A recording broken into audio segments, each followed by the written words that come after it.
नमस्कार। योग परिचय कार्यक्रम के 9वें दिवस के प्रयोगात्मक सत्र में आप सभी का हार्दिक स्वागत है। योगाभ्यास का आरंभ हम प्रार्थना के साथ करेंगे।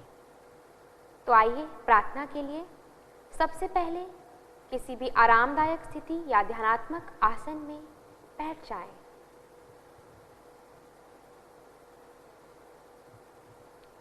अपनी आंखों को कोमलता से बंद करें। दोनों हाथ नमस्कार की मुद्रा में। लंबा गहरा श्वास लें और श्वास छोड़ते हुए ओम का उच्चारण करेंगे और सभी एक साथ प्रार्थना आरंभ करें।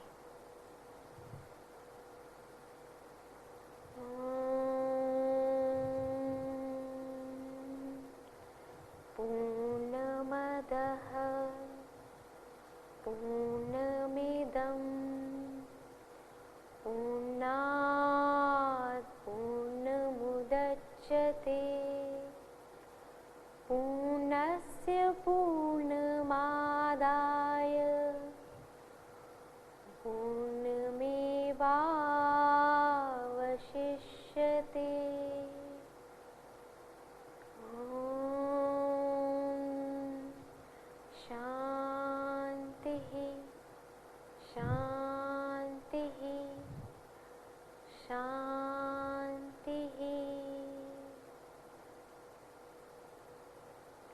अब धीरे से दोनों हाथों को आंखों पर रखें और हाथ हटाएं, आंखें खोलें।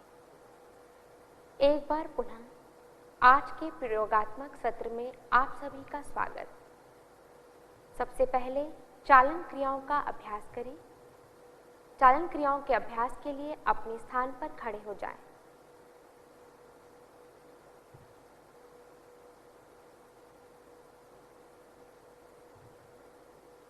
चालन क्रियाओं का अभ्यास शरीर में रक्त परिसंचरण का सुधार करता है। अपने पैरों में 2 इंच का अंतर रखें।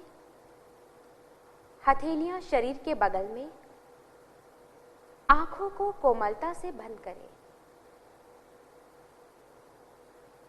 अपने शरीर को शिथिल करें। शरीर में शीतलता का अनुभव करें। अपने शरीर के भार को दोनों पैरों में समान रूप से अनुभव करें। आंखों को धीरे से खोल दें। सबसे पहले ग्रीवा चालन की क्रियाओं का अभ्यास करेंगे। गर्दन को आगे और पीछे झुकाने का अभ्यास। तो श्वास छोड़ते हुए हाथों को पहले कमर पे रखें। श्वास छोड़ते हुए गर्दन को आगे की ओर झुकाएं और श्वास भरते हुए पीछे की ओर ले जाएं। श्वास छोड़ते हुए आगे और श्वास भरते हुए पीछे की ओर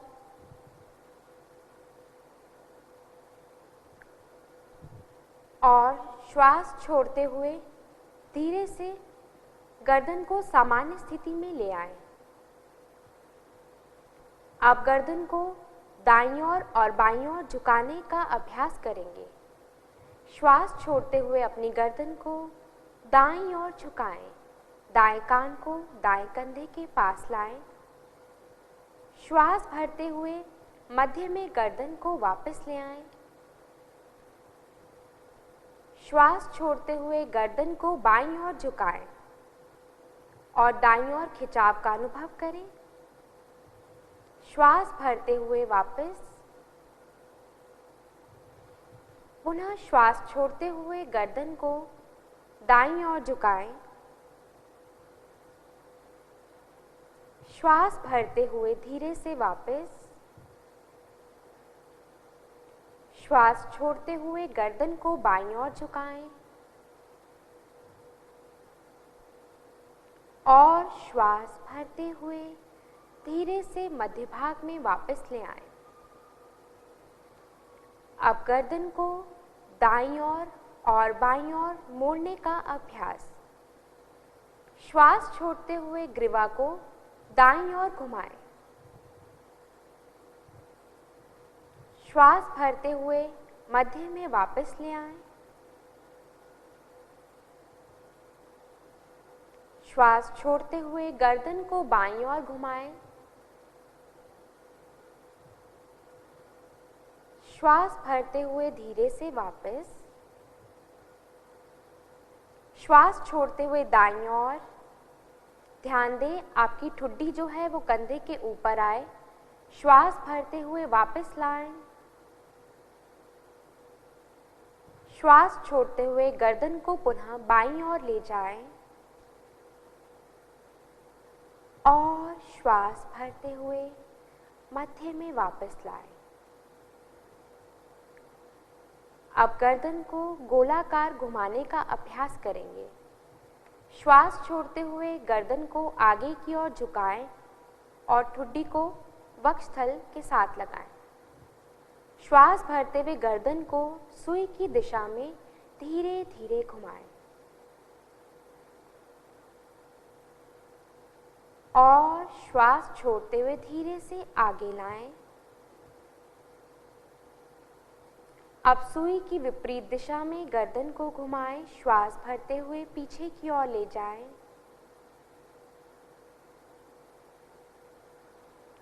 और श्वास छोड़ते हुए आगे। एक बार पुनः सुई की दिशा में क्लॉकवाइज डायरेक्शन में गर्दन को घुमाएं। श्वास भरते हुए और श्वास छोड़ते हुए धीरे से आगे लाएं। विपरीत दिशा में श्वास भरते हुए पीछे की ओर ले जाएं और श्वास छोड़ते हुए धीरे से वापस आगे की ओर। अब श्वास भरते हुए गर्दन को मध्य में ले आएं। हथेलियों को शरीर के बगल में लाएं। आंखों को बंद करें और शिथिलता का अनुभव करें।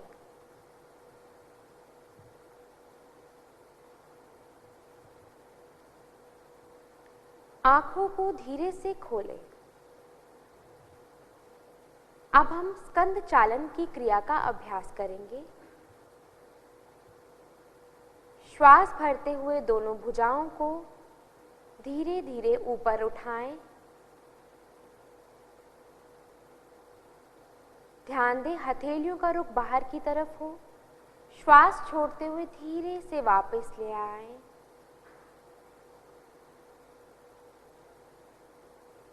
श्वास भरते हुए ऊपर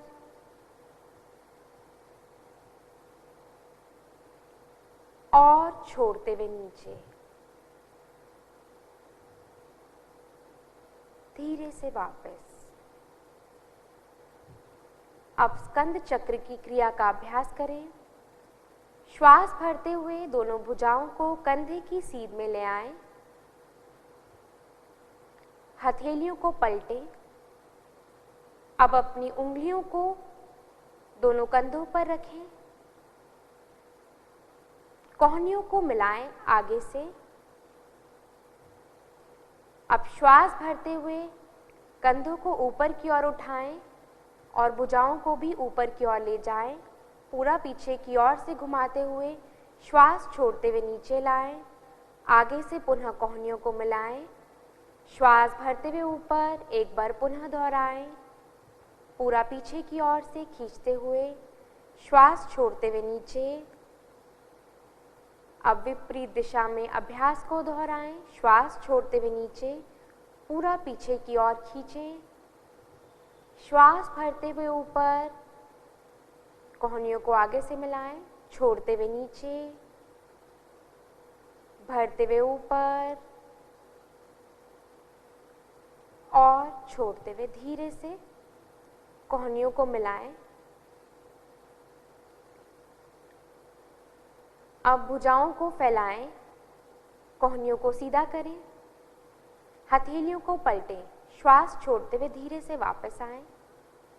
आंखों को बंद करें और इस अभ्यास के प्रभाव को शरीर में अनुभव करें। ध्यान दें, जिन्हें फ्रोजन शोल्डर की समस्या हो वे इस अभ्यास को सावधानी से करें। आंखों को धीरे से खोलें। अब हम कटी चालन की क्रिया का अभ्यास करेंगे। पैरों में कंधे के जितना अंतर दें। श्वास भरते हुए दोनों भुजाओं को कंधे की सीध में उठाएं, सामने की ओर से। अब श्वास छोड़ते हुए कमर को दाईं ओर घुमाएं। दाईं भुजा को सीधा रखें, बाईं कोहनी मुड़ी हुई। अपने हाथ के अंगूठे की तरफ देखें। श्वास भरते हुए मध्य में वापस आएं। श्वास छोड़ते हुए बाईं ओर घुमाएं। श्वास भरते हुए वापस।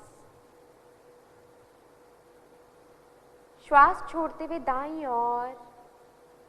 खिंचाव का अनुभव करें। भरते हुए वापस। श्वास छोड़ते हुए बाईं ओर और श्वास भरते हुए वापस। श्वास छोड़ते हुए भुजाओं को वापस लाएं। पैरों को मिलाएं। आंखों को बंद करें और इस अभ्यास के प्रभाव को अपने शरीर में अनुभव करें।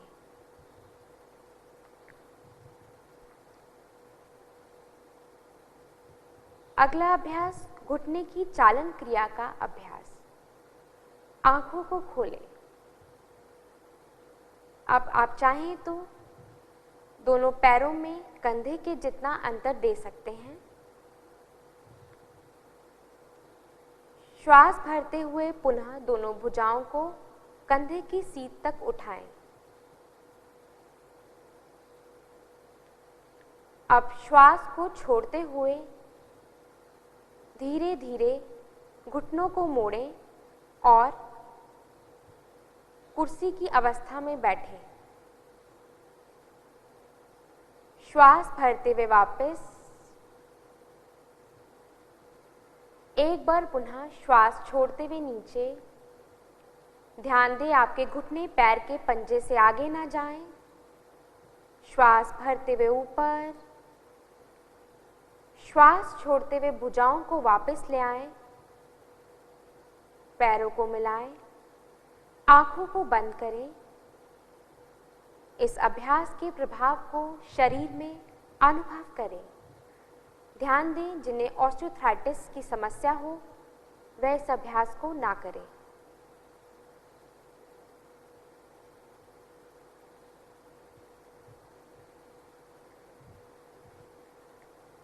धीरे से आंखों को खोल लें। अब हम खड़े होकर किए जाने वाले आसनों के अभ्यास की ओर बढ़ेंगे। शरीर को दाईं ओर घुमा लें। पैरों में 2 इंच का अंतर। शरीर को व्यवस्थित कर लें। श्वास भरते हुए दोनों भुजाओं को कंधे की सीध तक उठाएं। अपने हाथों की उंगलियों को आपस में इंटरलेस करें। हाथों को पलटें। श्वास भरते हुए भुजाओं को ऊपर की ओर उठाएं। कोहनियां कान के साथ। शरीर को व्यवस्थित करें। अब धीरे से एड़ी वाले स्थान को ऊपर की ओर उठाएं और पैर के पंजे पर खड़े हो जाएं। सामान्य श्वास प्रश्वास के साथ इस आसन में बने रहें।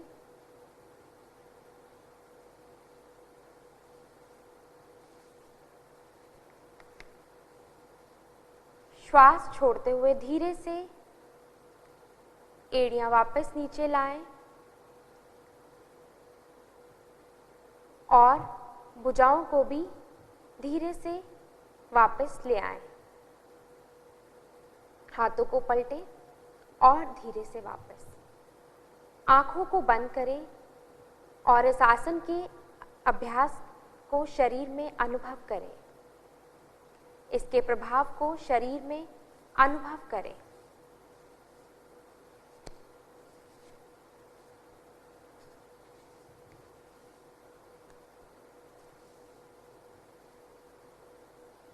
धीरे से आंखों को खोलें।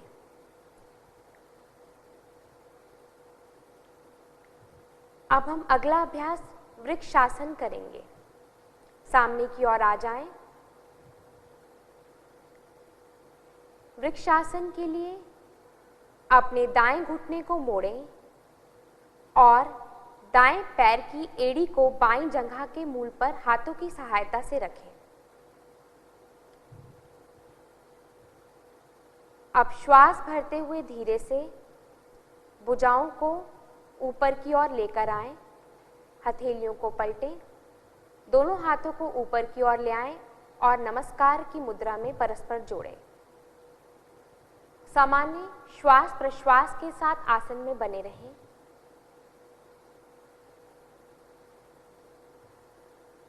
श्वास छोड़ते हुए धीरे से वापस आ जाएं। भुजाओं को वापस लाएं और धीरे से पैर को भी वापस पुनः स्थिति में ले आएं। इसी अभ्यास को दूसरी ओर से भी दोहराएं।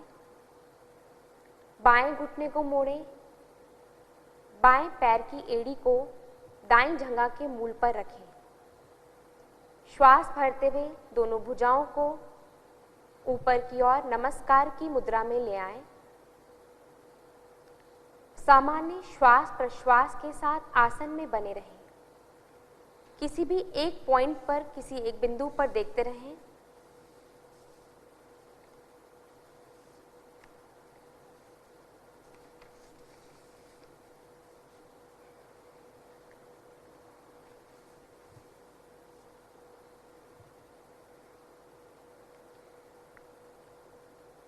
और श्वास छोड़ते हुए धीरे से भुजाओं को वापस लाएं और पैर को भी पुनः स्थिति में वापस ले आएं। आंखों को बंद करें और शरीर में शिथिलता का अनुभव करें। यह आसन तंत्रिका मांसपेशियों के तालमेल में सहायता करता है।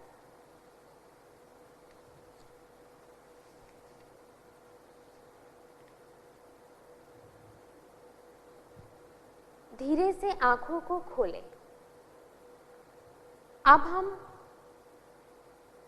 पादहस्तासन का अभ्यास करेंगे। शरीर को दाईं ओर घुमाएं।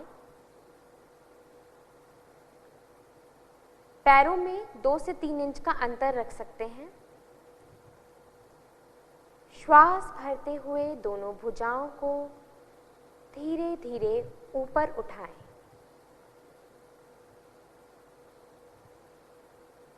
श्वास छोड़ते हुए धीरे धीरे कमर से आगे की ओर झुकें। कमर के निचले भाग से धीरे धीरे आगे की ओर झुकें। अपनी हथेलियों को जमीन पर रखें।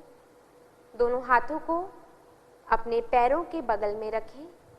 प्रयास करें, गर्दन को झुकाएं यथासंभव।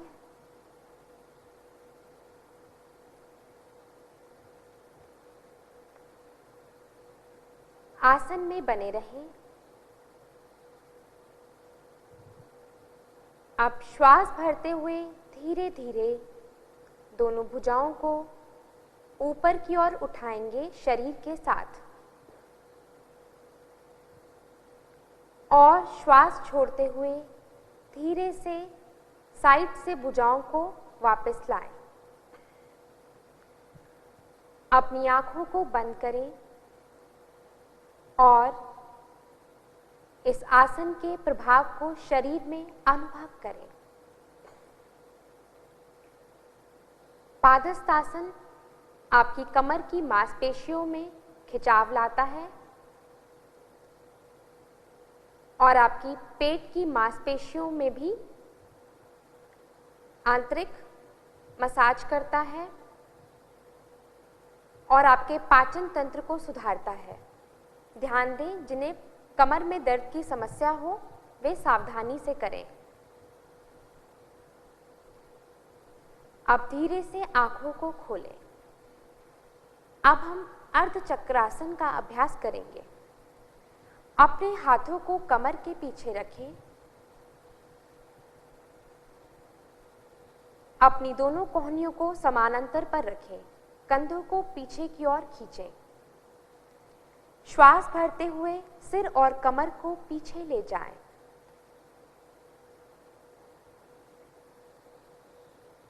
श्वास छोड़ें और सामान्य श्वास प्रश्वास के साथ इस आसन में बने रहें।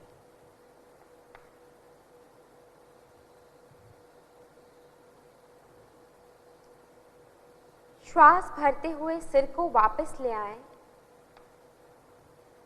और श्वास छोड़ते हुए अपने हाथों को पूर्व स्थिति में ले आएं।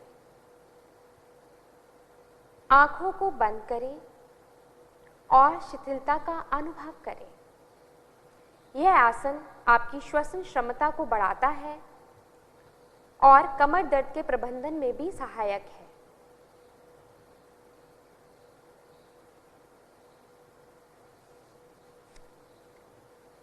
आंखों को धीरे से खोलें। अब हम त्रिकोण आसन का अभ्यास करेंगे। सामने की ओर आ जाएं। अपने दोनों पैरों के बीच 3 से 4 फीट की दूरी बनाएं। अब श्वास लेते हुए दोनों हाथों को बगल से कंधों की ऊंचाई तक ले आएं। दाएं पैर के पंजे को दाईं तरफ घुमाएं और श्वास छोड़ते हुए धीरे धीरे दाईं ओर झुक जाएं। दाएं हाथ को दाएं पैर के पास रखें। अपने सिर को ऊपर की ओर घुमाएं और मध्यमा उंगली की ओर देखें। सामान्य श्वास प्रश्वास के साथ आसन में बने रहें। अब श्वास भरते हुए वापस आ जाएं। अपने दाहिने पैर को सीधा कर लीजिए। अब बाएं पैर के पंजे को बाईं ओर घुमाएं। श्वास छोड़ते हुए बाईं ओर झुक जाएं। बाएं हाथ को बाएं पैर के पास रखें। अपनी गर्दन को घुमाएं और मध्यमा उंगली की तरफ देखें। सामान्य श्वास प्रश्वास के साथ इस आसन में बने रहें।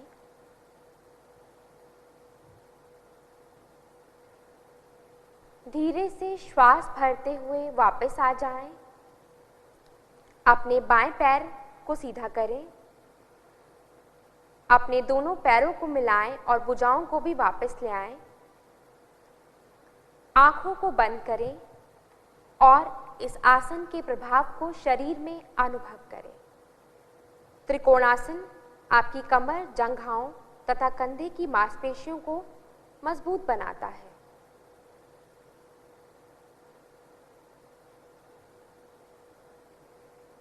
धीरे से आंखें खोलें। अब हम बैठने वाले आसनों का अभ्यास करेंगे। इसके लिए अपने स्थान पर बैठ जाएं। सबसे पहले विश्राम आसन का अभ्यास। दोनों टांगों में कुछ इंच का अंतर रखें। अपने हाथों को शरीर के पीछे रखें। उंगलियों की दिशा शरीर से विपरीत दिशा में। गर्दन को पीछे की ओर झुकाएं। कोहनियों को थोड़ा सा मोड़ें। आंखों को बंद करें। यह विश्रामासन है। विश्रामासन आपके मन को, आपके शरीर को शांति प्रदान करता है।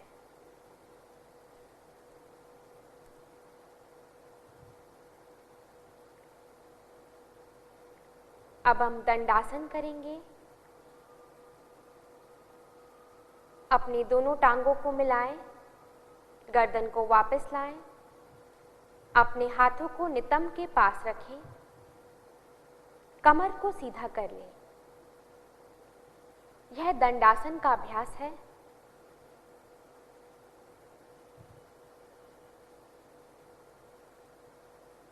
अब हम भद्रासन की ओर चलेंगे। भद्रासन के लिए अपने पैरों को मोड़ते हुए अपने तलवों को मिलाएं। श्वास छोड़ते हुए पंजों को पकड़ लें अपने हाथों द्वारा और अपनी एड़ियों को शरीर की तरफ ले आएं। अपनी कमर को सीधा करें। अपने घुटनों को यथाशक्ति जमीन पर लगाने का प्रयास जितना भी संभव हो।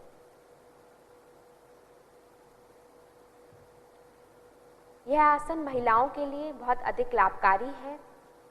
यह आसन घुटनों और नितंब के जोड़ों को स्वस्थ रखता है, पर ध्यान दें जिन्हें घुटनों की समस्या है वह आसन ना करें।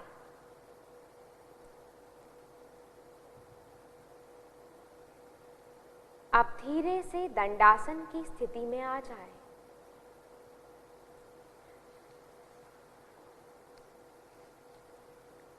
अगला अभ्यास वज्रासन।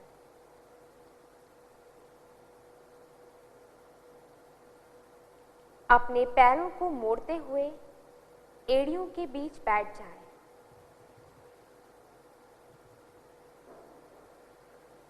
ध्यान दें दोनों पैरों के अंगूठे मिले हुए हों और एड़ियों में अंतर हो।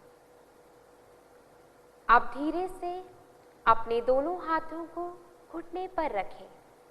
घुटने मिले हुए हों। अपनी कमर और गर्दन को सीधा रखें।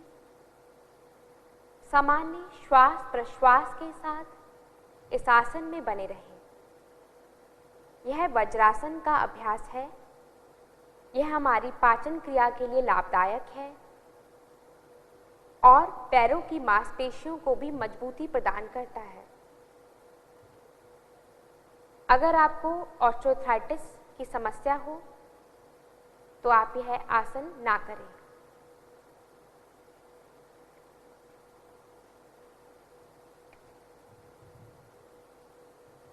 धीरे से वापस आएं। आंखों को खोलें। अगला अभ्यास, अब हम उष्ट्रासन का अभ्यास करेंगे। उष्ट्रासन के अभ्यास के लिए अपने घुटनों पर खड़े हो जाएं। घुटनों के बीच कुछ इंच की दूरी बनाएं। अब श्वास भरते हुए धीरे से पीछे की ओर झुक जाएं और श्वास छोड़ते हुए दाएं हाथ को दाईं एड़ी पर और बाएं हाथ को बाईं एड़ी पर रखें। गर्दन को पीछे झुकाएं यथासंभव। अपने घुटनों को, अपनी जंघाओं और नितंब को कड़ा रखें। छाती को ऊपर की ओर करते हुए सामान्य श्वास प्रश्वास के साथ इस आसन में बने रहें।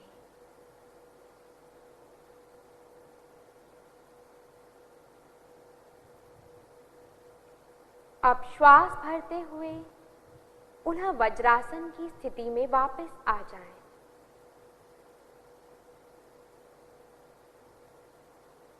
आंखों को बंद करें और विश्राम करें। यह आसन कमर की मांसपेशियों को मजबूत बनाता है और फेफड़ों की कार्यक्षमता को बढ़ाने में सहायक है।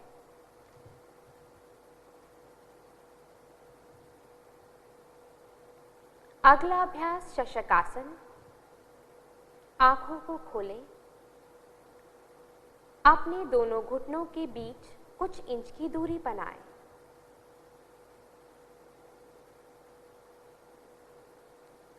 अपनी हथेलियों को घुटनों के बीच रखें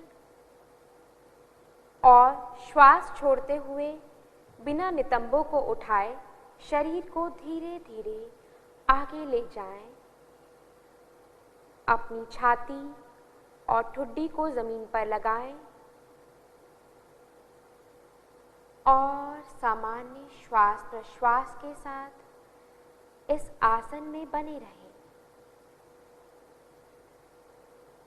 यह आसन तनाव और घबराहट को कम करता है और क्रोध के प्रबंधन में भी सहायक है।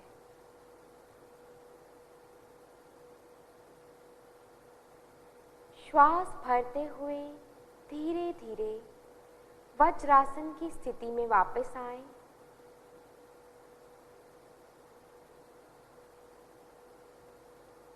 आंखों को बंद करें और विश्राम करें। ध्यान दें, अगर आपके घुटने में समस्या हो या आप कमर दर्द की समस्या से ग्रसित हों तो इस अभ्यास को ना करें।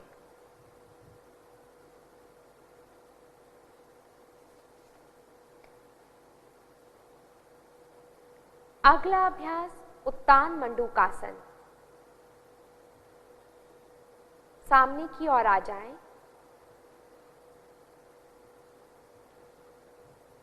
अपने दोनों घुटनों को फैलाएं।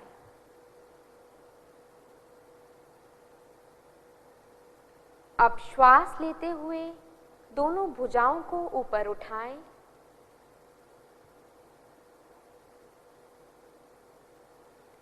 अब अपने सिर के पीछे से दोनों हाथों को मोड़ें और अपनी हथेलियों को विपरीत कंधों पर रखें। ध्यान दें, कोहनियां कान के साथ हो। कमर और गर्दन को सीधा रखें और सामान्य श्वास प्रश्वास के साथ इस आसन में बने रहें। यह आसन पीठ एवं गर्दन दर्द के प्रबंधन में सहायक है।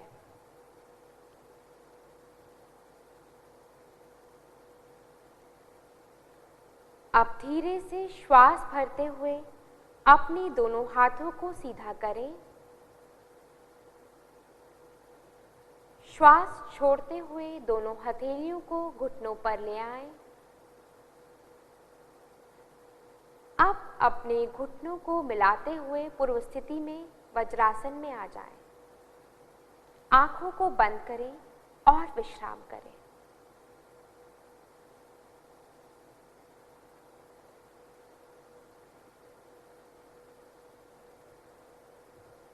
अगला अभ्यास वक्रासन।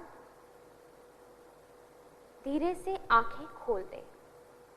वक्रासन के अभ्यास के लिए अपने दोनों पैरों को सामने की ओर सीधा करके दंडासन की स्थिति में बैठ जाएं।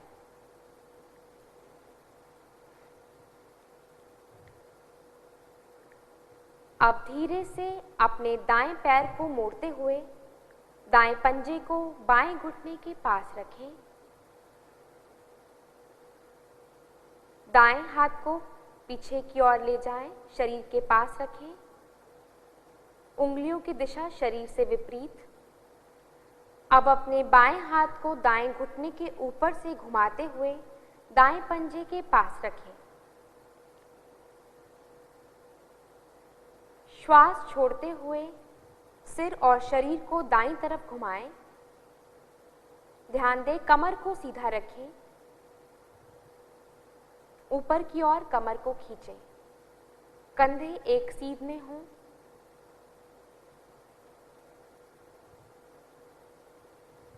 यह आसन रीढ़ की हड्डी को लचीला बनाता है और मधुमेह को नियंत्रित करने में सहायक है। श्वास भरते हुए धीरे से वापस आएं, गर्दन को वापस लाएं।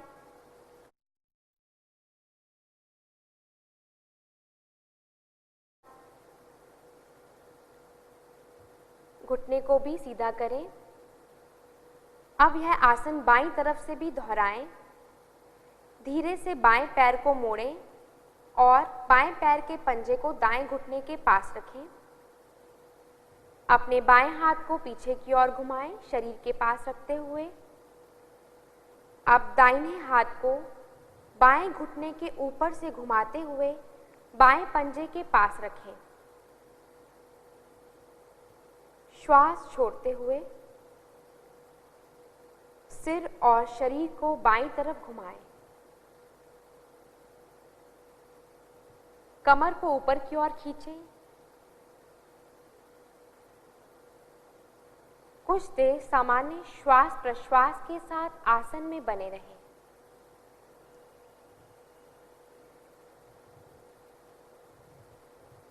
श्वास भरते हुए धीरे से वापस आ जाएं। गर्दन को वापस लाएं,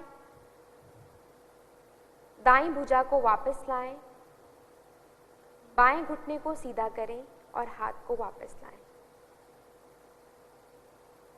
विश्राम आसन की अवस्था में विश्राम करें, आंखों को बंद करें और कुछ देर विश्राम करें।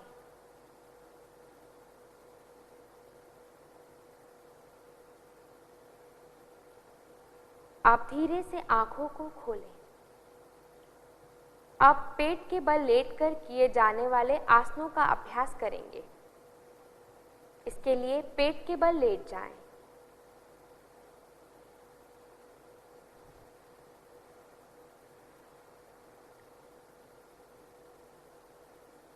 अपने दोनों पैरों के बीच कुछ इंच की दूरी बनाएं। ध्यान दें, एड़ियां अंदर की ओर और पंजे बाहर की ओर हों। अपनी दोनों कोहनियों को मोड़ते हुए एक हथेली पर दूसरी हथेली को रखें। अब अपने सिर को भी हथेलियों पर रखें और गर्दन को दाईं ओर या बाईं ओर घुमाएं। आंखों को बंद करें और मकर आसन में विश्राम करें। यह आसन शरीर और मन को विश्राम प्रदान करता है।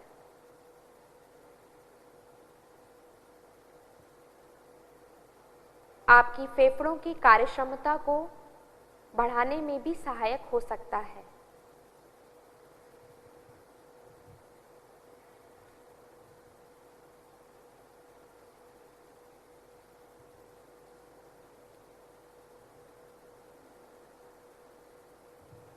अब हम भुजंग आसन का अभ्यास करेंगे।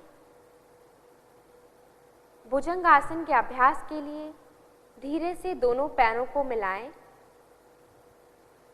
आपके पैर मिले हों, टांगे घुटने मिले हुए हों। श्वास भरते हुए अपने दोनों हाथों को आगे की ओर सीधा करें। अब श्वास छोड़ते हुए अपने हाथों को मोड़ें और अपनी हथेलियों को सीने के पास रखें।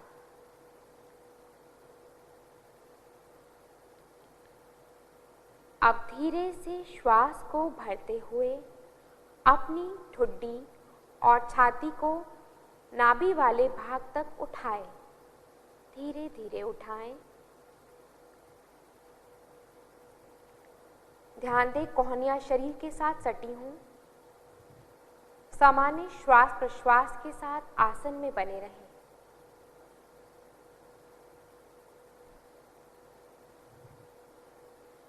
अब धीरे से श्वास छोड़ते हुए सामान्य स्थिति में आ जाएं।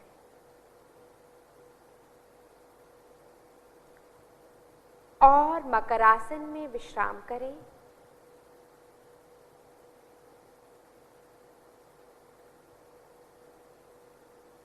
यह आसन श्वसन क्षमता को बढ़ाने में सहायक है, पेट की चर्बी को घटाता है, कब्ज से राहत दिलाने में सहायक है और कमर दर्द के प्रबंधन में भी सहायक है।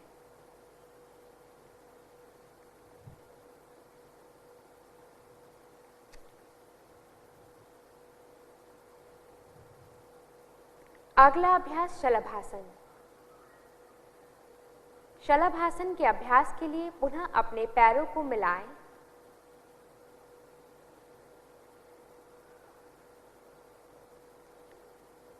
श्वास भरते हुए अपनी दोनों भुजाओं को सामने की ओर सीधा करें। अब श्वास छोड़ते हुए अपने हाथों को जंघाओं के पास रखें। दोनों हथेलियां जमीन की तरफ रखें। ठुड्डी जमीन से लगी हुई हो। अब श्वास भरते हुए घुटने से बिना मोड़े दोनों टांगों को ऊपर की ओर उठाएं। सामान्य श्वास प्रश्वास के साथ आसन में बने रहने का प्रयास करें।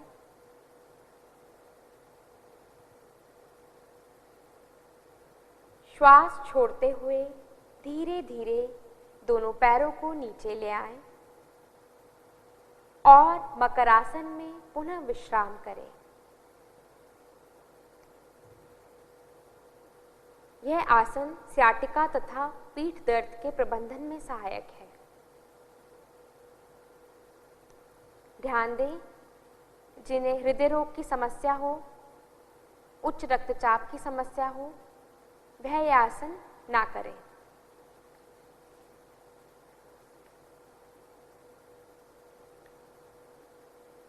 अब हम पीठ के बल लेटकर किए जाने वाले आसनों की ओर बढ़ेंगे। अब बाईं या दाईं करवट लेते हुए पीठ के बल लेट जाएं।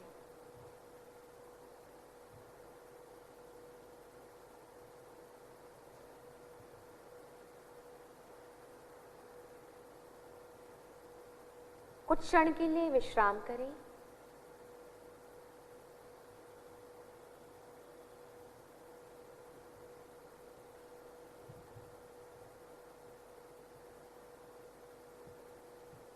अब हम सेतुबंध आसन का अभ्यास करेंगे। ध्यान दें, जिन्हें गर्दन में दर्द है वे इस आसन के अभ्यास को सावधानी से करें। धीरे से दोनों घुटनों को मोड़ते हुए अपनी एड़ियों को नितंब के नजदीक ले आएं। अपने हाथों की सहायता से टखनों को पकड़ लें।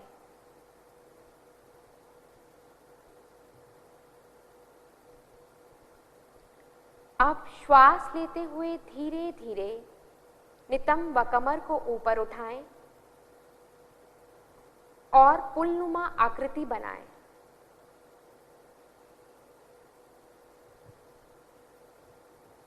सामान्य श्वास प्रश्वास के साथ आसन में बने रहें। ध्यान दें, आपके कंधे और एड़ियां जमीन पर हों, उन्हें ना उठाएं और छाती वाला भाग जो है वो गर्दन के पास हो। श्वास छोड़ते हुए धीरे धीरे वापस आएं और पीठ के बल विश्राम करें।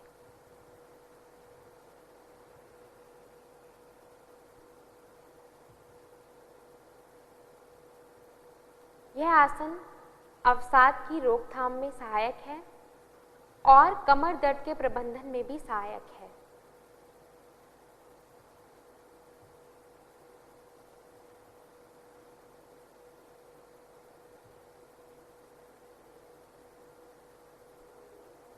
अब धीरे से आंखों को खोलें। उत्तान पादासन का अभ्यास करेंगे। अपने दोनों पैरों को मिलाएं। हाथों को शरीर के बगल में सीधा रखें। ध्यान दें, हथेलियां जमीन पर हों। श्वास लेते हुए दोनों पैरों को धीरे धीरे उठाएं और 30 से 45 डिग्री का कोण बनाएं। सामान्य श्वास प्रश्वास के साथ आसन में बने रहें।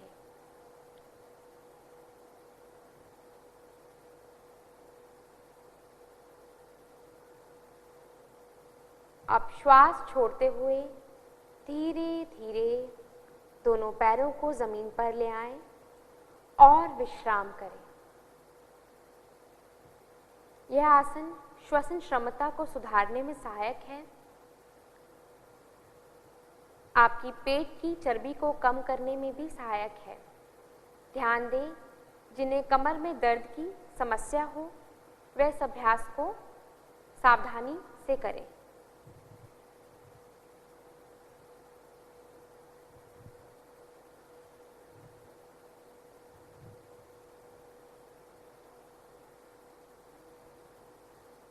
अगला अभ्यास अर्ध हलासन।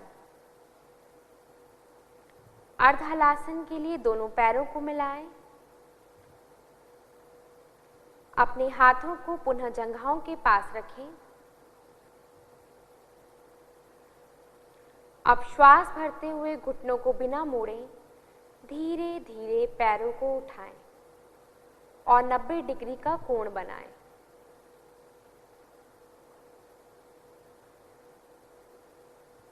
ध्यान दें नितंब से कंधे तक शरीर एकदम सीधा रहे। सामान्य श्वास प्रश्वास के साथ आसन में बने रहें। जो इस प्रकार ना कर पाए वे हाथों को सहारा लें।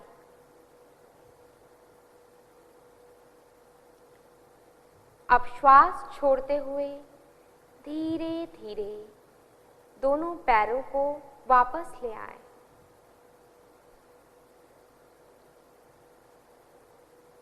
और विश्राम करें।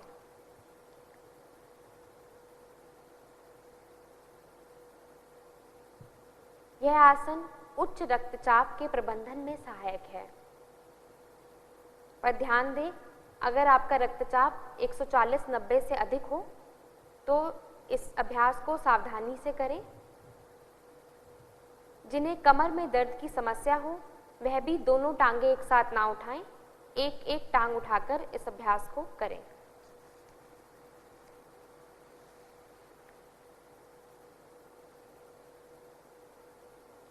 अब हम अगले अभ्यास की ओर बढ़ेंगे। अगला अभ्यास है पवन मुक्त आसन। अपने दोनों पैरों को मिलाएं।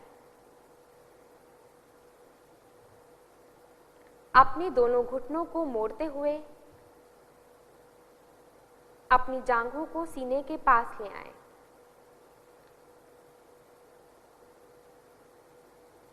अपने हाथों की उंगलियों को आपस में फंसाते हुए टांगों को पकड़ लें। अपने घुटनों को छाती के पास लाएं। अब श्वास छोड़ते हुए सिर को ऊपर उठाएं और अपनी ठुड्डी या नासिका को घुटनों के बीच लगाने का प्रयास करें। ध्यान दें, जिन्हें गर्दन में दर्द की समस्या हो वे गर्दन ना उठाएं। सामान्य श्वास प्रश्वास के साथ इस आसन में बने रहें।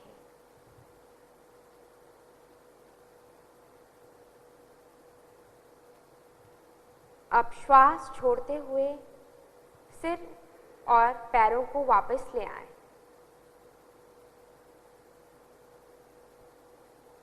और विश्राम करें।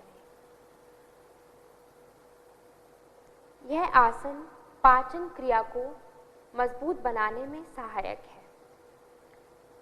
अब हम शवासन का अभ्यास करेंगे। अपने हाथों और पैरों के बीच उचित दूरी बनाएं। हथेलियों का रुख आसमान की तरफ खुला रखें। आंखें कोमलता से बंद रखें। गहरा लंबा श्वास लें और धीरे से छोड़ें। एक बार पुनः गहरा लंबा श्वास लें और धीरे से छोड़ें।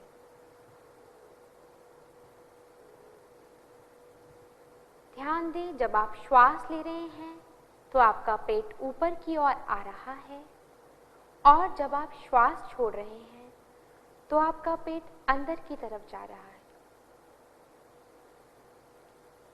श्वास अंदर, पेट ऊपर, श्वास बाहर, पेट अंदर। शरीर एकदम स्थिर, मन एकदम शांत।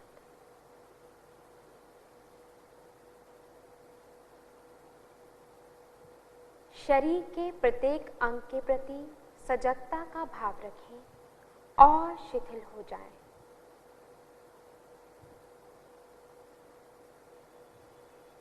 यह आसन चिंता और तनाव को दूर करने में सहायक है।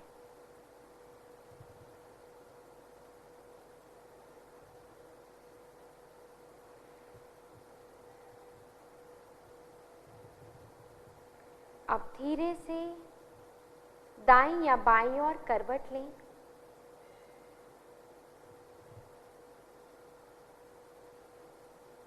कुछ देर इसी अवस्था में रहेंगे।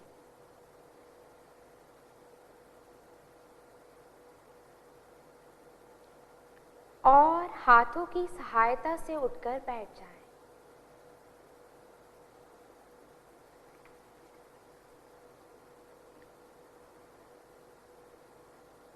किसी भी ध्यानात्मक आसन में बैठ जाएं।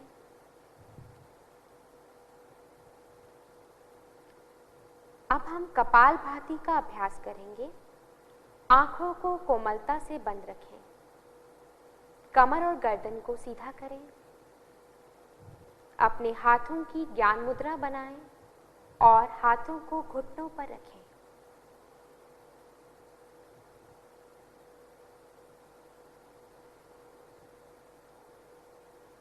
कपालभाति का पहला चक्र 20 आवृत्तियों के साथ शुरू करेंगे। गहरी लंबी श्वास लें और उदर की मांसपेशियों पर दबाव डालते हुए श्वास छोड़ें। शुरू करेंगे अभ्यास।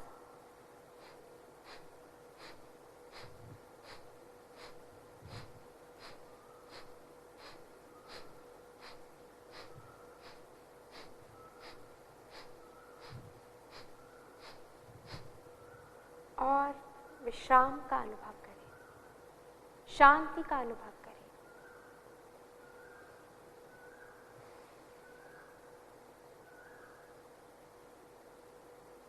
अब कपालभाति का दूसरा चक्र शुरू करेंगे। शुरू करें।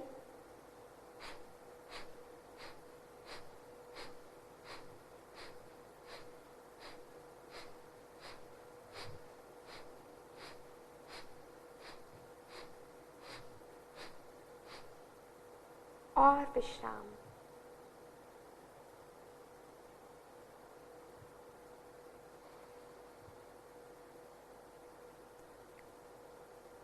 अब तीसरा और अंतिम चक्र शुरू करें। शुरू करें अभ्यास।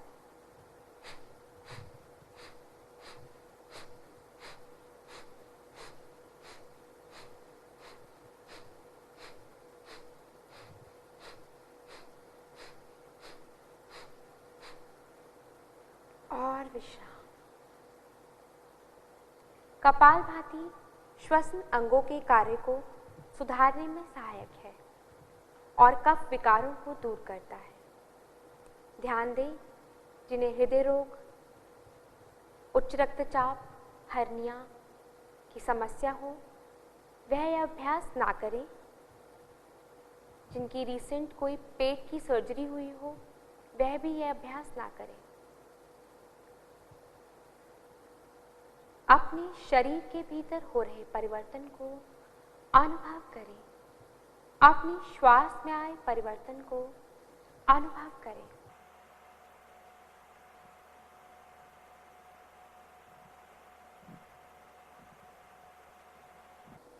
अब हम नाड़ी शोधन प्राणायाम का अभ्यास करेंगे।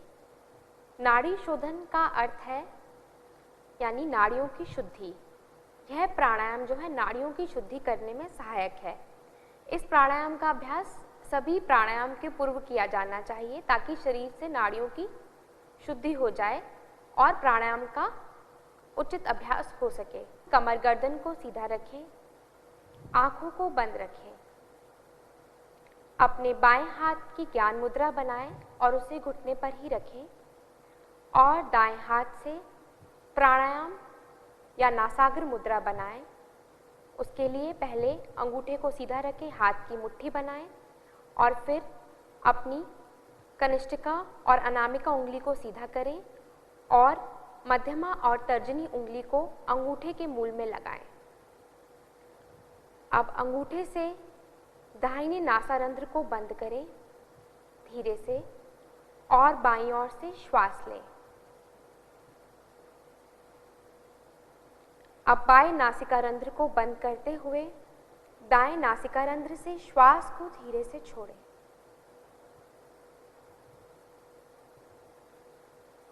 अब दाहिने नासिकारंध्र से श्वास लें और धीरे से बाएं नासिकारंध्र से श्वास को छोड़ें। यह नाड़ी शोधन प्राणायाम का एक चक्र है। इसी प्रकार और अभ्यास कर जाएं। लंबा, धीमा, गहरा श्वास अंदर और बाहर।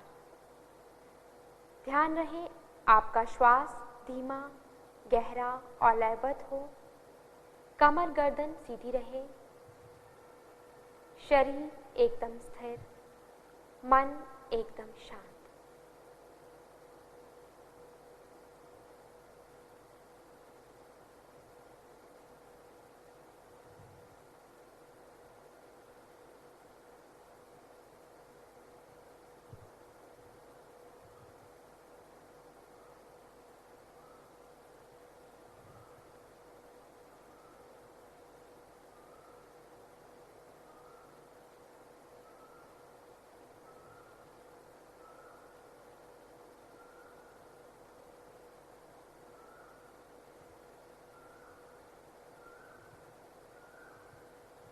नाड़ी शोधन प्राणायाम शरीर की रोग प्रतिरोधक क्षमता को बढ़ाता है, एकाग्रता को बढ़ाने में मदद करता है और तनाव से संबंधित रोगों को दूर करने में भी सहायक है, यानी कि उच्च रक्तचाप, हृदय रोग, डायबिटीज, माइग्रेन आदि रोगों के प्रबंधन में सहायक है।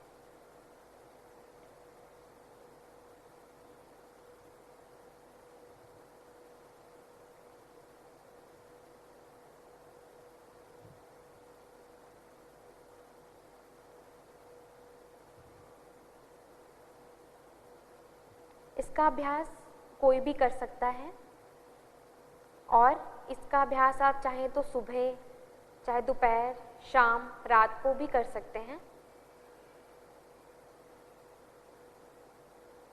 यह शरीर और मन को शांति प्रदान करता है। आपके ऑटोनॉमिक नर्वस सिस्टम को समन्वित करता है।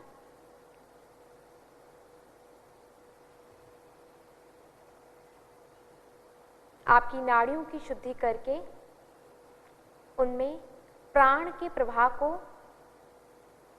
समन्वित करता है।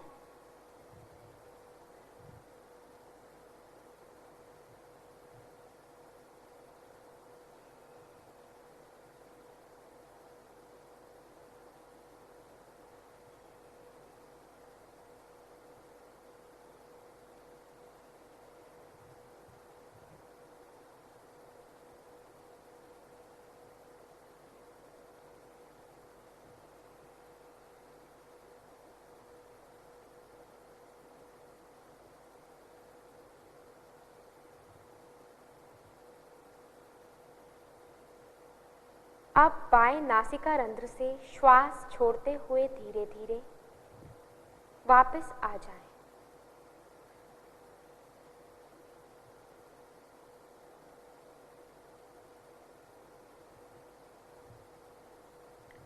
अपने शरीर के भीतर हो रहे परिवर्तन को अनुभव करें। अपनी श्वास में आए परिवर्तन को अनुभव करें।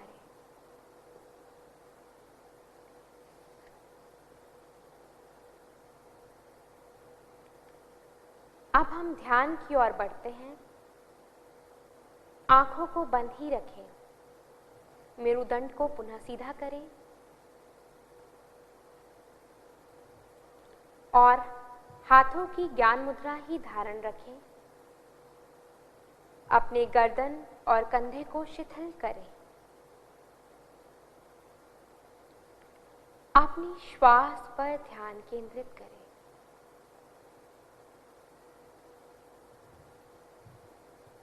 अपनी श्वास के प्रति सजग हो।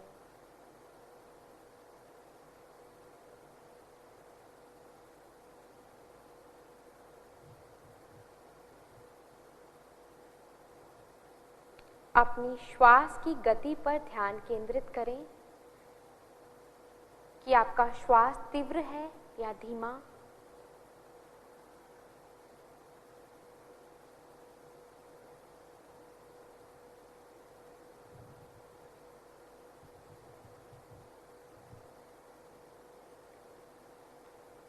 अपने विचारों और भावनाओं के प्रति भी सजग हों।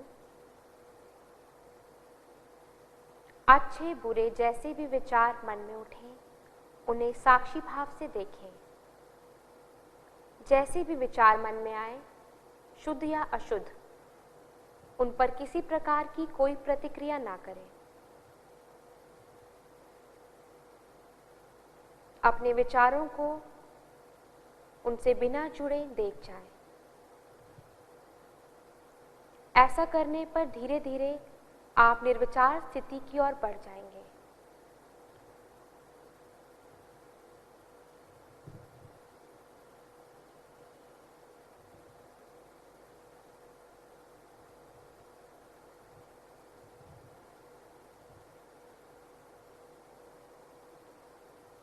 अपने भूमध्य स्थान में प्रणव को धारण करें।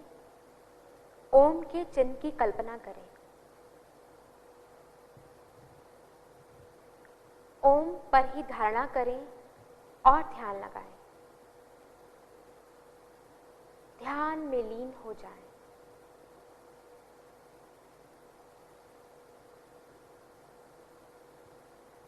ध्यान योग का सबसे महत्वपूर्ण अंग है। यह मन को शांत रखता है और हमें आत्म अनुभूति की ओर ले जाता है।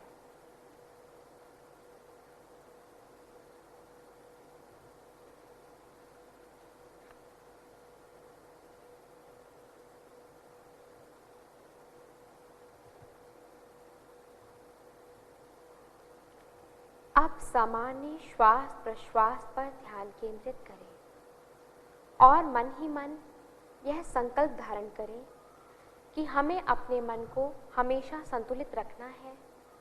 इसमें ही हमारा आत्मविश्वास समाया है। मैं स्वयं के प्रति, अपने कुटुंब के प्रति, कार्य, समाज और विश्व के प्रति शांति, आनंद और स्वास्थ्य के प्रचार के लिए बद्ध हूँ।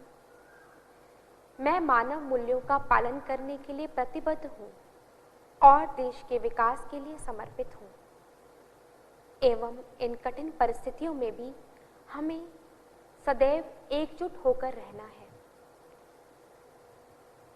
अब शांति पाठ के लिए नमस्कार मुद्रा बनाएं।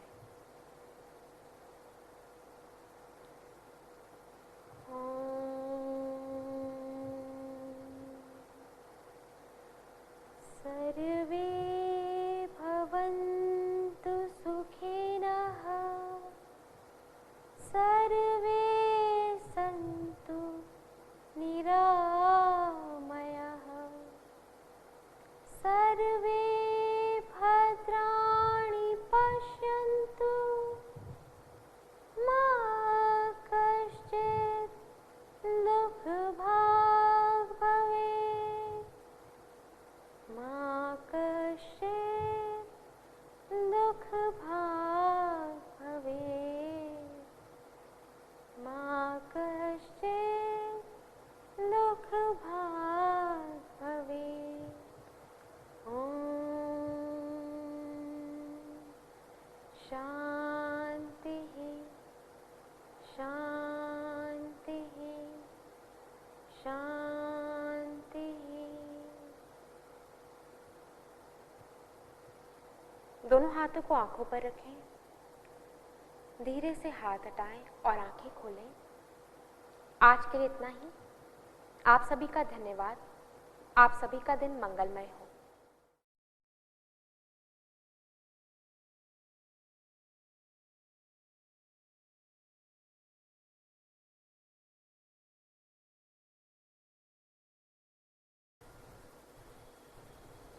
नमस्कार, आप सबका हार्दिक स्वागत है योग परिचय सत्र में। योग परिचय कार्यक्रम के 9वें व्याख्यान सत्र में आज हम जिस विषय पर आपके साथ बात करने जा रहे हैं उस विषय को जानने के लिए, सुनने के लिए और उसको अनुभव करने के लिए बहुत ध्यान की आवश्यकता है। तो वह विषय कुछ इसी प्रकार है, ध्यान एक प्रशांतक। तो प्रार्थना के साथ आरंभ करेंगे। प्रार्थना के लिए दोनों हाथों को जोड़ें। एक बार धीमा गहरा सांस भरें और धीमा गहरा सांस बाहर। अब 3 बार ओम शब्द का उच्चारण।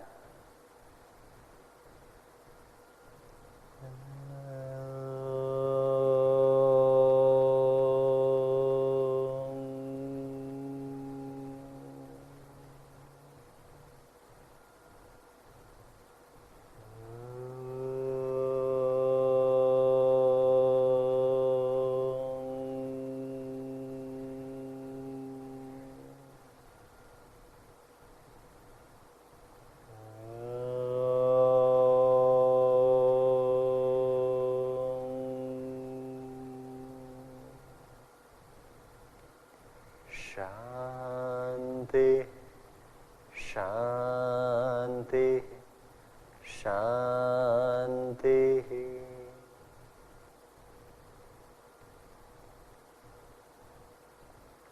समय लेते हुए अपनी आंखों को खोलें। आज इस भागदौड़ भरी जिंदगी में हर व्यक्ति कहीं ना कहीं अपने जीवन में शांति का अनुभव करना चाहता है।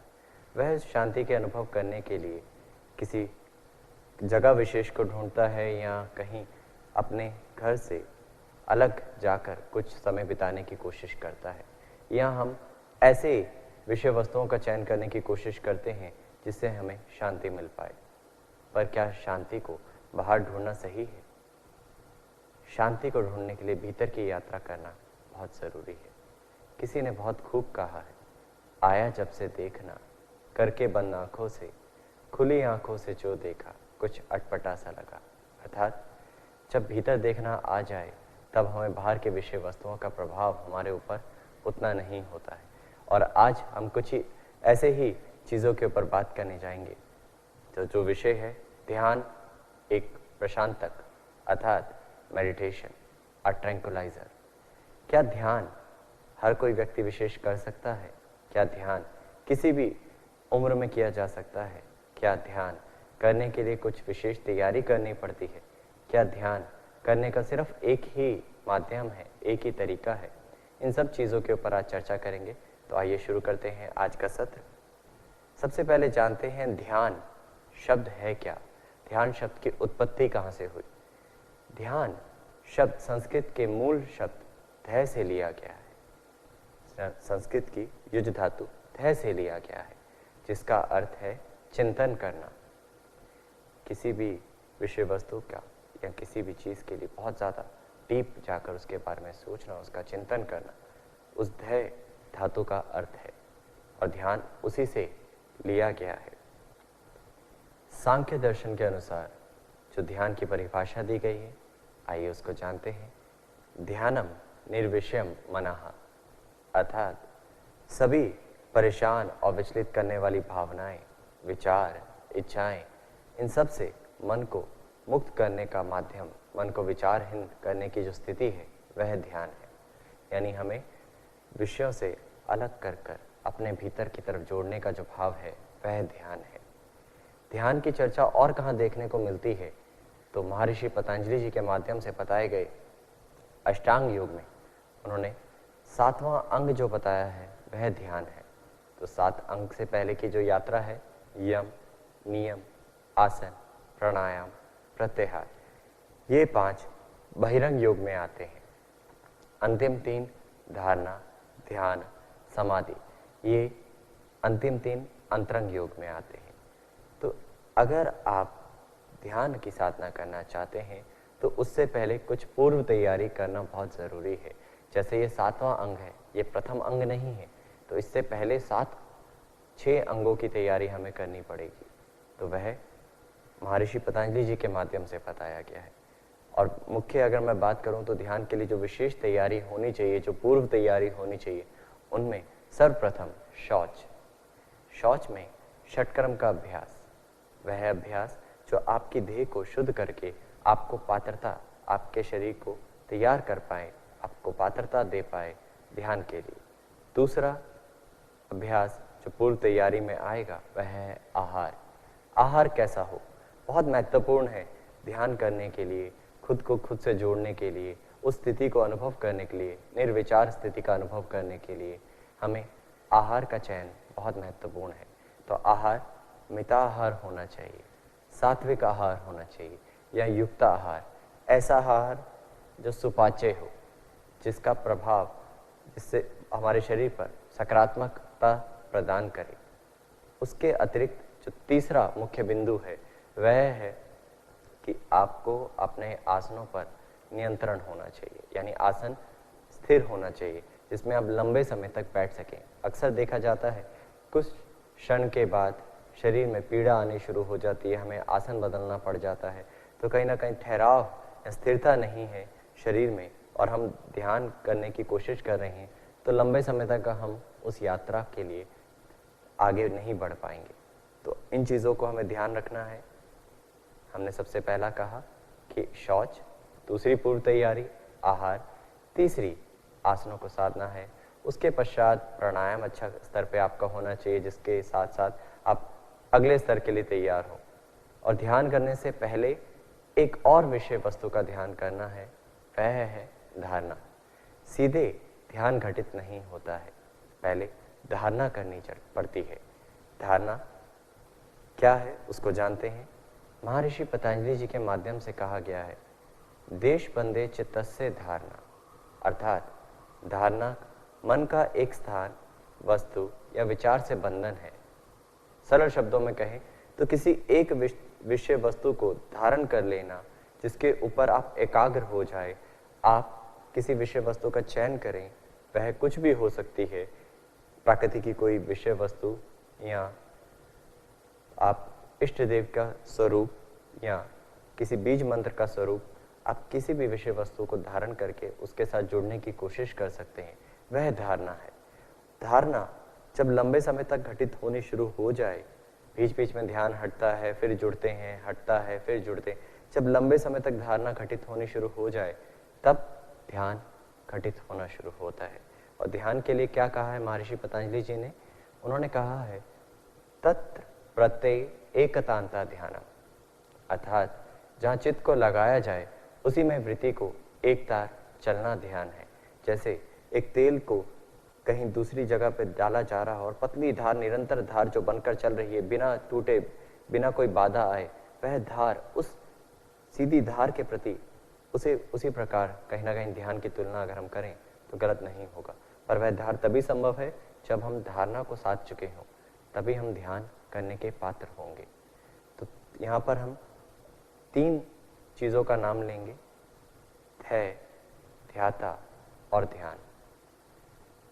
ध्येय जिस विषय वस्तु पर आपने ध्यान करना है, ध्याता जिसने करना है, और ध्यान वह विधि जिस माध्यम से आपने जुड़ना है। तो ये तीनों चीज़ें, जब हम इन तीनों चीज़ों के माध्यम से साधना करते हैं, तब कहीं ना कहीं हम ध्यान की तरफ बढ़ रहे होते हैं। अब जब ध्यान घटित होना शुरू हो जाए, तब क्या होगा? तब समाधि की अनुभूति होती है। और समाधि क्या है? समाधि के लिए कहा गया है कि समाधि वह शून्य स्वरूप है जहाँ कुछ भी स्थिर नहीं रह जाता है, कुछ भी नहीं रह जाता है। वह ध्याता, ध्यान और ध्येय, इन तीनों का पृथक भाव ना रहे, तब जानना कि समाधि सिद्ध हो गई है। अर्थात जिन शब्दों का मैं प्रयोग कर रहा था, ध्याता, ध्येय और ध्यान, जब इनका अपना अस्तित्व ना रह जाए, बस वही एक हो जाए, तो तब समाधि की अवस्था शुरू हो जाती है। समाधियों में भी अलग अलग प्रकार बताए गए हैं। तो यहाँ हम ध्यान की बात कर रहे हैं, तो ध्यान को और सरल शब्दों में जाने तो कुछ इस माध्यम से हमने यहाँ छायाचित्र में दिखाया है कि धारणा कुछ अलग अलग टुकड़ों में, एक सीधी लाइन ध्यान, एक लंबी सी लाइन, फिर थोड़ा सा अंतर, फिर एक और लाइन, एक और पंक्ति, तीसरा समाधि। तो यहाँ धारणा करने के लिए आप जिस विषय वस्तु का चयन कर रहे हैं, आप उसको लगातार उसके साथ जुड़ेंगे, फिर हटेगा ध्यान, फिर जुड़ेंगे, फिर हटेगा। लगातार आपकी एकाग्रता, आपकी अवेयरनेस उसके साथ जुड़ेगी और हटेगी। धीरे धीरे धीरे जब वह फलित होनी शुरू होगी, तब लंबे समय तक आप जुड़ पाएंगे, वह ध्यान घटित होना शुरू होगा। और फिर जब वह ऑब्जेक्ट, आप और वह माध्यम सब समाप्त हो जाए, सब एक हो जाए, वह समाधि घटित होगी। तो यहाँ धारणा, ध्यान, समाधि को और सरल शब्दों में समझाने की हमने कोशिश की है। अगर मैं बात करूं हठ योगिक ग्रंथों की, तो उसमें ध्यान की क्या विधि बताई गई है, ध्यान के क्या प्रकार बताए गए हैं, तो उनको जानते हैं। घिरण मुनि के द्वारा, घिरण ऋषि के माध्यम से लिखा गया ग्रंथ घिरण संहिता, उसमें ध्यान के 3 मुख्य प्रकार बताए हैं: स्थूल ध्यान, ज्योति ध्यान और सूक्ष्म ध्यान। स्थूल ध्यान वह ध्यान है जिसमें अपने गुरु या किसी भी मूर्ति या इष्ट देव की आराधना का ध्यान किया जाता है, या उनको धारण करके उनकी साधना की जाती है। जब मुख्य स्तर पर स्थूलता किसी विषय वस्तु की चयन की जाए, वह स्थूल ध्यान है। और दूसरा ज्योतिर्मय ध्यान, भ्रू मध्य, यहाँ भ्रू मध्य दृष्टि भीतर से, और यहाँ पर ध्यान देते हुए, केंद्रित करते हुए, वहाँ पर एक तेजोमय ज्योति का ध्यान किया जाता है, यानी एक ज्योति की साधना की जाती है। वह माध्यम ज्योतिर्मय ध्यान है। और तीसरा सूक्ष्म ध्यान, जो स्थूल और ज्योतिर्मय से कई गुना बेहतर है। सूक्ष्म ध्यान वह ध्यान जिसमें सूक्ष्मता के स्तर पर जाकर बिंदु में ब्रह्मांड कुंडली शक्ति का चिंतन किया जाता है, यानी हम अपने भीतर उस छुपी हुई शक्ति को अनुभव करने की कोशिश करते हैं, उसके लिए बहुत सूक्ष्मता स्तर पर जाने की आवश्यकता है और बहुत साधना की आवश्यकता है। तो यहाँ कहीं ना कहीं जो मुख्य 3 प्रकार बताए गए हैं, स्थूल ध्यान, ज्योतिर्मय ध्यान और सूक्ष्म ध्यान, तो ये 3 माध्यम जो बताए गए हैं, इनके माध्यम से शास्त्रों में साधना करने के लिए बताया गया है। हठ योगी ग्रंथों में भगवत गीता अगर मैं बात करूं तो भगवत गीता में भी 18 अध्यायों में जो छठा अध्याय है उसमें पूर्ण रूप से ध्यान योग की बात की गई। वहाँ भगवान श्री कृष्ण के माध्यम से बताया गया है कि ध्यान मन को शुद्ध करता है और आध्यात्मिक चेतना को बढ़ाता है। तो जब इस स्तर की बात हम कर रहे हैं भगवत गीता के माध्यम से, उस अनुभूतियों को करने की कोशिश हमें करनी है, तो ध्यान के लिए हमें रोज़ाना अभ्यास करना पड़ेगा, तभी हम इस फल को अनुभव कर पाएंगे जिसकी चर्चा भगवत गीता के छठे अध्याय में बात की जाती है। परंतु आज के आधुनिक काल में जिस माध्यम को अपनाया जा रहा है उनमें कुछ प्रकार इस प्रकार हैं: विपासना ध्यान, प्रेक्षा ध्यान, आजप अजप, या मैं बात करूं प्रणव ध्यान। तो इसमें और भी अन्य प्रकार हमारे जीवन में देखने को मिलते हैं। ये सब माध्यम है आपको अपने आप से जोड़ने का, वह पड़ाव, वह मार्ग दिखाने का कि जिसमें आप खुद को जान पाएं, अपने आप को निर्विचार स्थिति का अनुभव करा पाएं। तो चाहे विपासना ध्यान अपनाएं, चाहे प्रेक्षा ध्यान अपनाएं, चाहे प्रणव ध्यान अपनाएं, कोई भी माध्यम चुन सकते हैं। ये हैं क्या, इनके ऊपर थोड़ी सी चर्चा करते हैं। विपासना ध्यान महात्मा बुद्ध के माध्यम से दिया गया वह मार्ग जिसमें कहीं ना कहीं मुख्य इसका अर्थ है देखना। तो क्या देखना है, हम इसमें कुछ सरल शब्दों में अगर समझाएं तो पहले शरीर, फिर श्वास, फिर संवेदनाओं के माध्यम से यात्रा की जाती है, और भी कुछ कदम है, कुछ चीज़ों का ध्यान रखना पड़ता है। तो विपासना ध्यान यदि आप अपनाते हैं तब भी आप अपने आप से जुड़ने का माध्यम, वह मार्ग पर चलकर अपने आप से जुड़ सकते हैं। दूसरा, महावीर जी के माध्यम से जैनिज्म में प्रेक्षा ध्यान की चर्चा मिलती है। तो प्रेक्षा ध्यान में भी कुछ क्रम बताए गए हैं, कुछ स्टेप्स बताए गए हैं जिनके माध्यम से यात्रा करने के लिए आप चलते हैं तो आप भीतर अपने आप से जुड़ने की कोशिश कर सकते हैं। उसमें भी कायोत्सर्ग भी है, या मैं बात करूं तो वहाँ पर शरीर के साथ जुड़ना अलग अलग क्रमबद्ध तरीके से। इसका भी मुख्य कहीं ना कहीं भाव देखना है और खुद को जानना है। और प्रणव मेडिटेशन की मैं बात करूं, प्रणव ध्यान की बात करूं, तो उसमें भी ओम जो प्रणव अक्षर कहा गया है, तस्य वाचका प्रणव, तो उस माध्यम से साधना करने की बात की गई है। अलग अलग प्रकार बताए जाते हैं, कई उसमें लघु मध्यम दीर्घ उच्चारण करके उसके बाद ओम को भ्रू मध्य में अनुभव करने की कोशिश करते हैं। तो कोई भी माध्यम आप अपना सकते हैं, परंतु साधना करनी ज़रूरी है, ध्यान करना ज़रूरी है। और ध्यान किसी भी आयु में किया जा सकता है। ध्यान करने के लिए कोई विशेष आयु नहीं है। ध्यान करने के लिए किसी विशेष धर्म की बात नहीं की जाती है। ध्यान किसी जाति, किसी धर्म, किसी आयु तक सीमित नहीं है। ध्यान कोई भी कर सकता है, परंतु कुछ विशेष तैयारी जो मैंने बताई, आहार का ध्यान देना है, शोधन होना चाहिए, और आप एक साफ सुथरी जगह का चयन करके अपने पेट को बहुत ज़्यादा भरा हुआ ना रखें, बाधक तत्वों का ध्यान रखना है। अपने शरीर को स्थिर करने के पश्चात हम भीतर की यात्रा कर सकते हैं, किसी भी मार्ग को अपना के, चाहे वह शास्त्रों के माध्यम से दिया गया ध्यान है या आज के माध्यम से जो मार्ग अपना रहे हैं उसके माध्यम से। अब अगर मैं ध्यान के फल की बात करूं तो ध्यान करने से क्या फल मिलेंगे, आइए जानते हैं।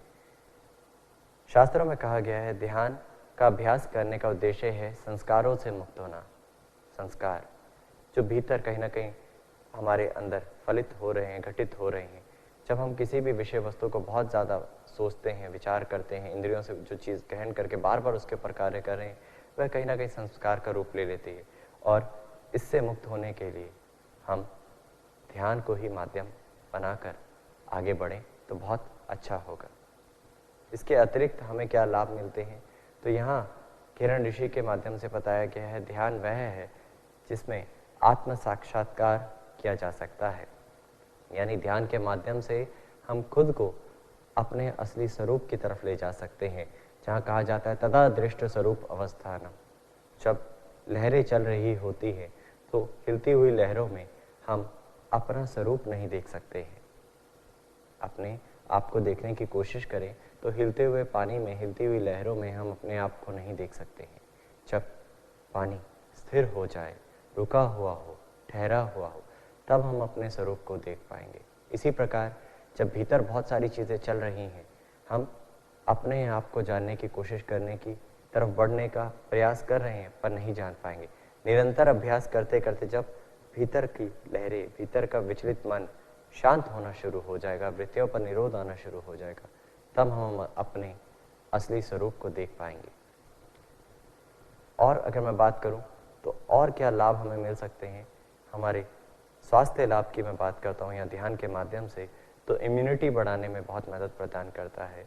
साथ ही साथ शरीर में दर्द निवारक हार्मोन रिलीज करने में मदद करता है, यानी पिट्यूटरी ग्रंथियों को, हाइपोथैलेमस को उत्तेजित करता है, जिससे एंडोर्फिन जो हार्मोन है वो रिलीज होता है और शरीर में दर्द निवारक हार्मोन रिलीज होने के कारण शरीर में हल्कापन अनुभव किया जा सकता है।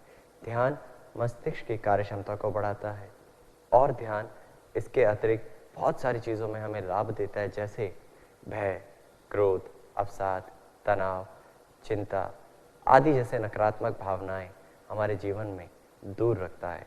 ऐसा नहीं है कि जो लोग ध्यान करते हैं उनके जीवन में तनाव नहीं होगा, परंतु तनाव उनके ऊपर हावी नहीं होता है। वह जानते हैं कि भीतर की जो शांति है और बाहर का जो तनावपूर्ण वातावरण है, इन दोनों में संतुलन कैसे बनाया जाए। तो भीतर की शांति का अनुभव तभी कर सकते हैं जब आप रोजाना ध्यान करते हैं। ध्यान एकाग्रता, स्मृति, आत्मविश्वास और विचारों में स्पष्टता लाता है, हमारी इच्छा शक्ति को बढ़ाता है, विल पावर को बढ़ाता है, यानी हमें सकारात्मक बनाता है। ध्यान दिन प्रतिदिन जीवन के सामने जो भी तनावपूर्ण स्थितियां आती हैं, जिसकी मैंने पहले चर्चा की, तो उससे निपटने के लिए हमारे मन को दृढ़ करता है और ध्यान हमें सकारात्मक और ऊर्जावान बनाता है। ये सभी लाभ तभी संभव है जब हम ध्यान करें, और ध्यान एक दिन में नहीं फलित होता है, इसके लिए धैर्य रखना बहुत ज़रूरी है। अगर मैं छोटा सा यहाँ एक एग्जाम्पल दूँ तो वह बहुत अच्छा होगा। एक छोटा बच्चा अपने पिताजी के साथ एक आम का बीज बोता है और बीज बोने के 2 दिन पश्चात जाकर खुदाई करके उस बीज को वापस देखता है कि उसमें अंकुर फूटा या नहीं, उसमें कुछ परिवर्तन नहीं आता है। फिर 2 दिन बाद फिर खुदाई करके उस अंकुर को देखने की कोशिश करता है कि अंकुर फूटा या नहीं, उस बीज को देखने की कोशिश करता है। ऐसा लगातार चलता रहता है। तो उसके पिता के माध्यम से समझाया जाता है कि लगातार अगर आप इसमें खुदाई करके देखते रहेंगे, बदलाव आया या नहीं आया, आया या नहीं आया, धैर्य नहीं रखेंगे तो बदलाव नहीं आएगा, उसको समय चाहिए। हमें आज इंस्टेंट रिजल्ट चाहिए। हम सोचते हैं आंखें बंद करें और बदलाव आ जाए। मन की शांति, तनाव को थोड़ा सा कम कर देना और शरीर को में हल्कापन या थोड़ा सा तनाव मुक्त होना, यह तो इंस्टेंट मिल सकता है, पर ध्यान का जो गहरा स्तर है वह अनुभव करने के लिए हमें धैर्य की आवश्यकता है। इंस्टेंट रिजल्ट्स क्या आते हैं उसके ऊपर चर्चा करते हैं। यहाँ कुछ शोध हुए हैं, उन शोध के बारे में अगर मैं बात करूँ तो यहाँ शोधों से पता चलता है, रिसर्च से पता चलता है कि ध्यान और योग निद्रा के अभ्यास से हमारे मस्तिष्क में जो कुछ तरंगें उत्पन्न होती है, अल्फा, बीटा, थीटा, इनमें कुछ बदलाव आते हैं। वह किस प्रकार है आप देख सकते हैं छाया चित्र में। पहले जो 3 प्रकार के छाया चित्र दिखाए गए, ब्रेन की जो छवि दिखाई गई है, पहला एक सामान्य व्यक्ति का ब्रेन जो बहुत सारी तरंगों के साथ चल रहा है, बहुत अलग अलग रंगों में भरा हुआ दिख रहा है। 15 मिनट ध्यान करने के बाद, 15 मिनट खुद को खुद से जोड़ने के बाद उसके अंदर आ रहे बदलावों का परिवर्तन देख सकते हैं। और ऐसा ही 25 मिनट के बाद क्या चेंजेस आ रहे हैं। तो यहाँ आपने देखा कि वह बदलाव इंस्टेंट भी अनुभव किए जा सकते हैं, बट गहरा स्तर अनुभव करने के लिए धैर्य रखने की आवश्यकता है। और क्या बदलाव आते हैं मस्तिष्क की तरंगों में? जागृत और सक्रिय अवस्था में बीटा तरंगे किस प्रकार प्रभावित होती हैं, किस तरह कार्य कर रही हैं, वह यहाँ देख सकते हैं। जब हम आराम और शांतमय अवस्था में होते हैं तो अल्फा तरंगों का प्रभाव देख सकते हैं। और इसके पश्चात गहरे ध्यान में, गहरे विश्राम की अवस्था में जो थीटा तरंगे हैं उनका प्रभाव देख सकते हैं आप, आपके सामने है। तो अगर मैं आज के इस पूरे सत्र को समेटने की कोशिश करूं तो यह कहूं कि ध्यान करने के लिए मुख्य है आपका भाव, आपका समर्पण और कुछ पूर्व तैयारी। तो जब आप इन सब चीज़ों को कर लेते हैं, इन सब चीज़ों को तैयार कर लेते हैं, तब आप ध्यान के लिए पात्र होते हैं और ध्यान घटित होना शुरू हो सकता है जब आप रोज़ाना अभ्यास करें उसी भाव के साथ, उसी समर्पण के साथ। ध्यान करने के लिए बहुत बहुत सारी विधियां हैं, तो आप उनमें से किसी का भी चयन कर सकते हैं। सरल तरीका, पहले शरीर को स्थिर करके कुछ एक दीर्घ श्वास प्रश्वास करने के बाद आती जाती श्वास की यात्रा करें, फिर विचारों को भी अनुभव कर सकते हैं और उसके पश्चात भीतर की संवेदनाओं का अनुभव। तो पहले श्वास, शरीर, कुछ क्षण विचार और फिर संवेदनाएं। पर अक्सर देखा जाता है जब हम ध्यान करने की कोशिश कर रहे होते हैं, झटका सा अनुभव होता है, वह तंद्रा अवस्था है। घबराइए मत, ऐसा घटित होना स्वाभाविक है। इसके बाद क्या है, हमेशा ध्यान करते वक्त अपने आप से जानने की कोशिश करें, इसके बाद क्या है, व्हाट्स नेक्स्ट। अगर कुछ भीतर की अनुभूति हो भी गई तो घबराइए मत, डरिए मत, उत्साह के साथ आगे बढ़ने की कोशिश करिए। और रोज एक जैसी अनुभूति हो, ऐसा संभव नहीं है। तो ध्यान करें, खुद अनुभव करें और खुद को खुद से जोड़ने की कोशिश करें। योग अभ्यास क्रम में, यानी सामान्य योग अभ्यास क्रम, कॉमन योग प्रोटोकॉल में अंतिम जो अभ्यास बताया गया है वह है ध्यान। उससे सारी जो पहले की तैयारियां हैं, चाहे सूक्ष्म क्रियाएं, आसन, प्राणायाम, शोधन क्रिया जो भी है, वो सब कहीं ना कहीं ध्यान के लिए पूर्व तैयारी कहें तो गलत नहीं होगा। आज देखा जाता है कि लोग योग और ध्यान को अलग उच्चारण करते हैं कि योग और ध्यान। कई योग सेंटर्स में भी ऐसा बोला जाता है कि हम योग और ध्यान सिखाते हैं। तो इस भ्रांति में मत रहिए, योग और ध्यान अलग नहीं है, दोनों एक ही है। योग के बिना ध्यान घटित नहीं हो सकता और ध्यान के लिए योग का मार्ग ही अपनाना पड़ेगा। चाहे वह भक्ति योग हो, ज्ञान योग हो, कर्म योग हो, राजयोग, किसी भी माध्यम से आप ध्यान को जानने की कोशिश करते हैं। ग्रंथों में हठ योग के माध्यम से बताया गया ध्यान भी आप अपना सकते हैं और आज अलग अलग मार्ग से जो ध्यान की विधियां हैं वह भी अपना सकते हैं। ध्यान करें, सुखी रहें, स्वस्थ रहें। हम यहीं पर अपने सत्र को विश्राम देंगे।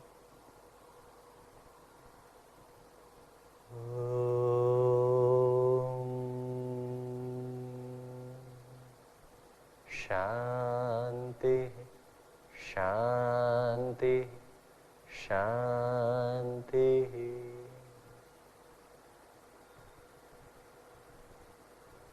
धन्यवाद।